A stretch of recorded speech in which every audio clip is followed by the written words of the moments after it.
April 6వ తారీఖు ఆదివారం రోజున శ్రీరామనవమి రానుంది.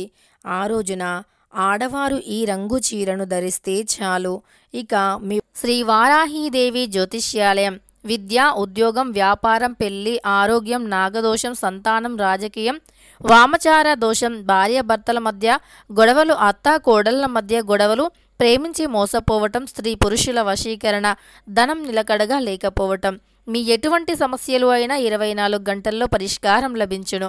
100% సొల్యూషన్ 24 గంటల్లో లభించును. అయితే వీరు నెంబర్ 1 వశీకరణ స్పెషలిస్ట్ కూడా పండిత్ నంబూదరి, కేరళ తాంత్రిక్ గురువు గారు. వీరిని కాంటాక్ట్ అయ్యే నెంబర్ వచ్చి 9043637512. మీకు ఎటువంటి పర్సనల్ సమస్యలు ఉన్నా గురువు గారిని ఒక్కసారి సంప్రదించండి. మీకు ఉన్నటువంటి సమస్యలను 24 గంటల్లో పరిష్కరించుకోండి. భర్త ఆరోగ్యం, ఆయుష్ రెండూ కూడా పెరుగుతాయి. మీ పిల్లలు చెప్పిన మాట వింటారు. అంతేకాదు మీ ఇంట్లో అష్ట ఐశ్వర్యాలు కురుస్తాయి. భోగభాగ్యాలకి, సిరి సంపదలకి లోటు ఉండదు. ధనధాన్యాలు పొంగి పొరలుతాయి. శ్రీరామనవమి అనేది చాలా పవిత్రమైనటువంటిది.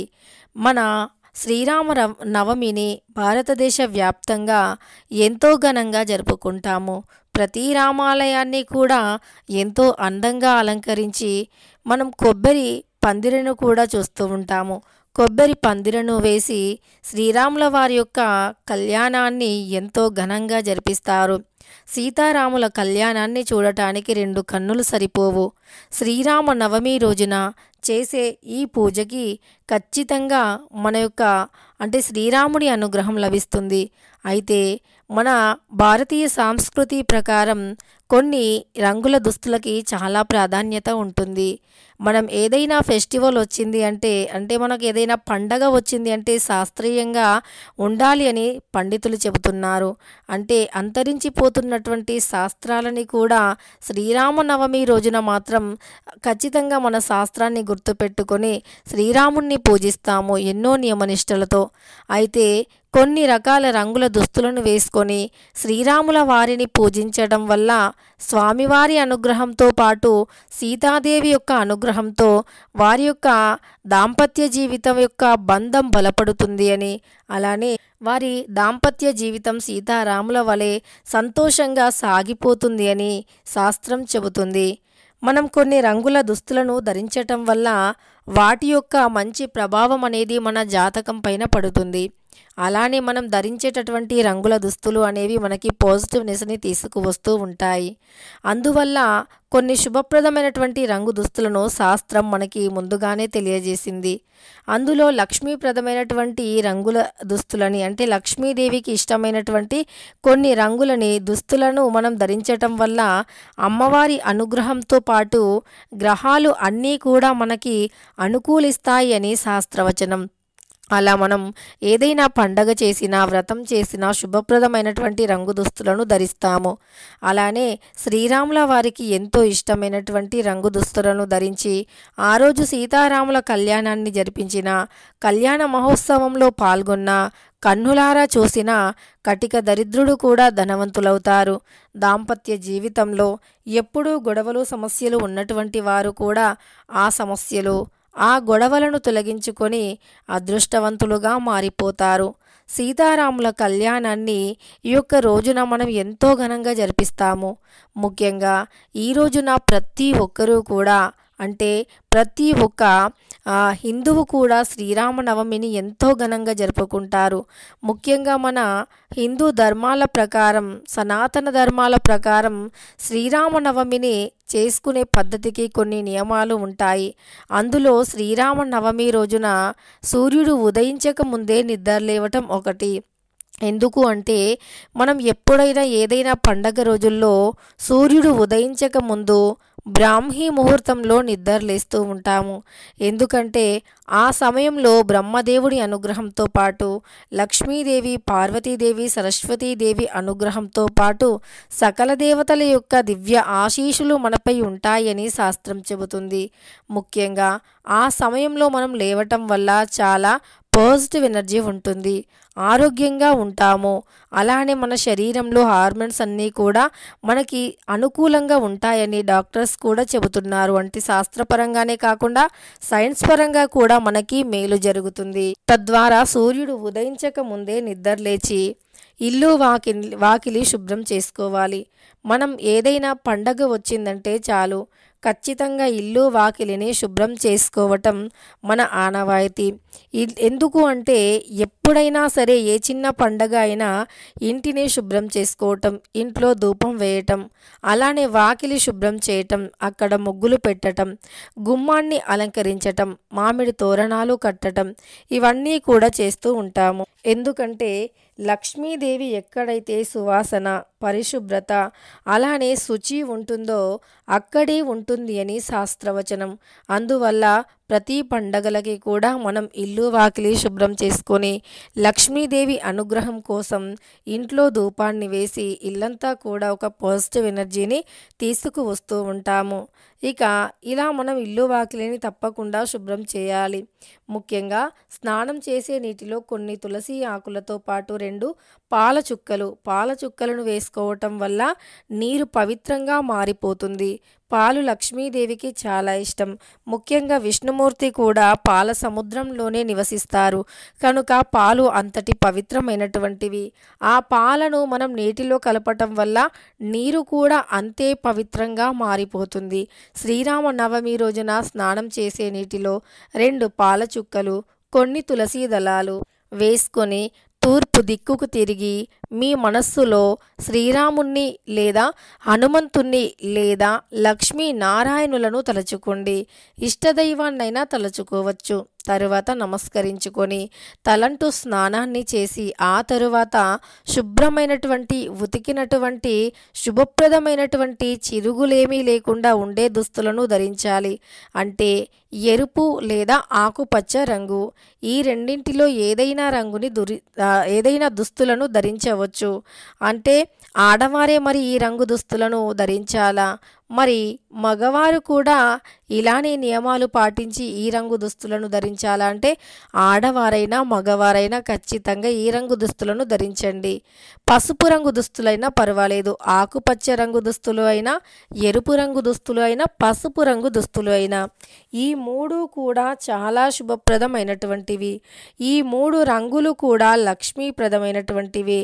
ఈ మూడింటిలో ఏ ఒక్క రంగు దుస్తులను ధరించినా సరే మనకు సీతారాముల అనుగ్రహం లభిస్తుంది.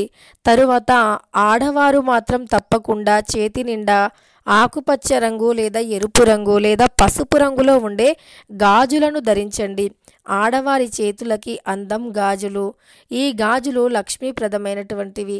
చేతి నిండా గాజులు వేసుకొని లక్ష్మీదేవిని పూజిస్తే ఆ ఇంట్లో అమ్మవారు తిష్ట వేసుకొని కూర్చుండి తమకి భోగభాగ్యాలను సమర్పిస్తారు అని, నిండు నూరేళ్ల సౌభాగ్యాన్ని కూడా సమర్పిస్తారు అని శాస్త్రవచనం. కనుక చేతి నిండా గాజులు వేసుకొని పెళ్ళైన స్త్రీలు పాపిడిలో కూడా సింధూరాన్ని ధరించి పూజను చేయాలి. పూజ గదిని శుభ్రం చేసి శ్రీరాముల వారి యొక్క చిత్రపటాన్ని శుభ్రం చేసి స్వామివారికి తులసి మాల అంటే చాలా ఇష్టం కనుక తులసి మాలను సమర్పించి ఉంటే పసుపు రంగు పూలతో స్వామివారిని అలంకరించండి.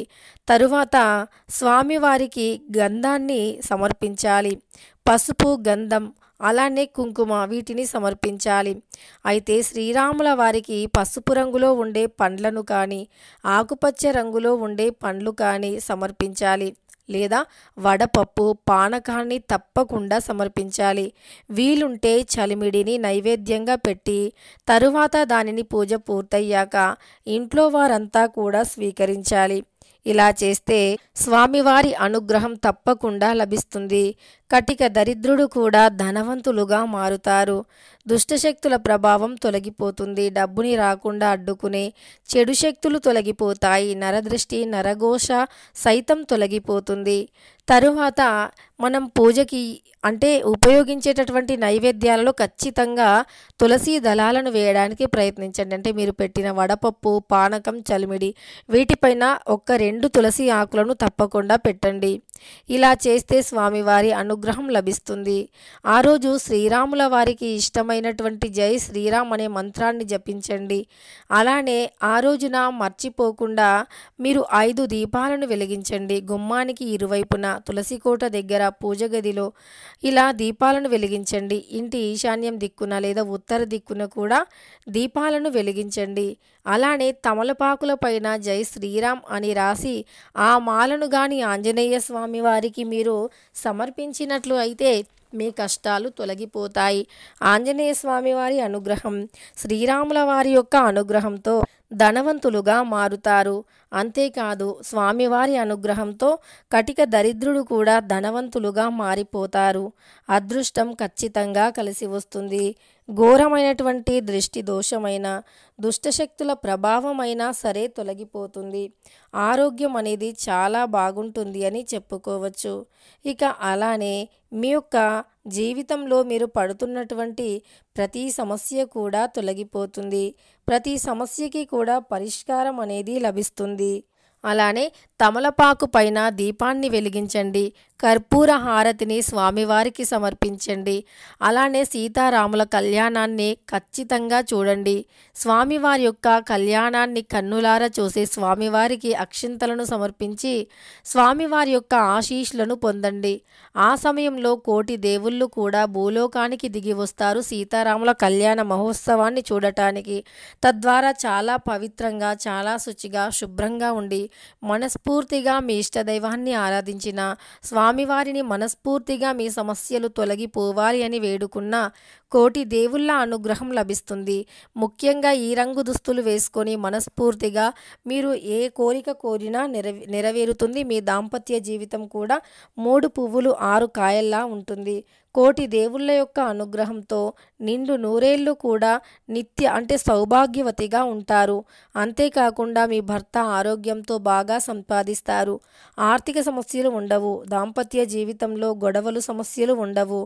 అంతేకాదు దాంపత్య జీవితంలో చాలా అన్యోన్యంగా ఉంటారు. పిల్లలు చెప్పిన మాట వింటారు. అంతేకాదు కుటుంబంలో అయినా, వ్యాపారంలో అయినా, ఉద్యోగంలో అయినా, విద్యాపరంగా అయినా, ఏ విధంగా అయినా సరే చాలా బాగుంటుంది. ఇక మీ యొక్క అన్ని రకాల సమస్యలు సైతం తొలగిపోతాయి. మీకు జీవితంలో బాగా కలిసి వస్తుంది. కనుక మర్చిపోకుండా ఈ శక్తివంతమైనటువంటి శ్రీరామ నవమి రోజున తప్పకుండా ఈ విధమైనటువంటి రంగు దుస్తులను ధరించి ఈ నియమాలను పాటించాలి. అంటే శ్రీరామ నవమి రోజున ఇంట్లో మాంసాహారాన్ని పొరపాటున కూడా వండకూడదు, తినకూడదు. కాదని వండిన కష్టాలు తప్పవు, తింటే ఇంకా కష్టాలు తప్పవు. అలానే ఈ రోజున అంటే శ్రీరామ నవమి రోజున గోర్లు కట్ చేయటం, జుట్టు కట్ చేయటం వంటివి చేయకూడదు. అలానే శ్రీరామ నవమి రోజున ఆదివారంతో కలిసి వస్తుంది కనుక మర్చిపోకుండా శ్రీరామ నవమి రోజున మనం ఆద్యాన్ని సూర్యభగవానుడికి సమర్పించాలి. సూర్యభగవానుడికి ఎంతో ప్రీతికరమైనటువంటిది ఆదివారం. అలాంటి ఆదివారంతో కలిసి వస్తున్నటువంటి రోజు కనుక మర్చిపోకుండా ఆద్యాన్ని సమర్పించాలి. ఇలా సమర్పించటం వల్ల ఏ దుష్టశక్తులు కూడా మనల్ని అడ్డుకోలేవు. ఏ చెడు శక్తులు కూడా మనల్ని అడ్డుకోలేవు. మనల్ని, మన సంపాదనని, మన ఎదుగుదలని పొరపాటున కూడా ఏ చెడు శక్తులు అడ్డుకోలేవు అని చెప్పుకోవచ్చు. ఇక మర్చిపోకుండా ఈ నియమాలను పాటించి తరువాత మీ సమస్యలను తొలగించుకోండి. శ్రీరామనవమి చాలా అంటే చాలా పవిత్రమైనటువంటిది. ఇక శ్రీరామనవమిని దేశవ్యాప్తంగా కూడా ఎంతో ఘనంగా జరుపుకుంటాము. కనుక శ్రీరామనవమి రోజున ఈ నియమాలను పాటించి ఆడవారు ఈ రంగు చీరను కట్టుకుంటే చాలు. ఇక అన్ని రకాల దరిద్రాలు, దోషాలు సైతం తొలగిపోతాయి. కటిక దరిద్రుడు కూడా ధనవంతులుగా మారుతారు. కూటికి లేనివారు కూడా కోటీశ్వరులు అవుతారు. ఇక శ్రీరామనవమి రోజున ఆడవారు ఏ రంగు చీరను కట్టుకోవాలో తెలుసుకున్నాం కదా. వీడియో నచ్చితే లైక్ చేయడం మర్చిపోకండి. ఇలాంటి ఎన్నో వీడియోస్ కోసం ఛానల్ని తప్పకుండా సబ్స్క్రైబ్ చేసుకోండి.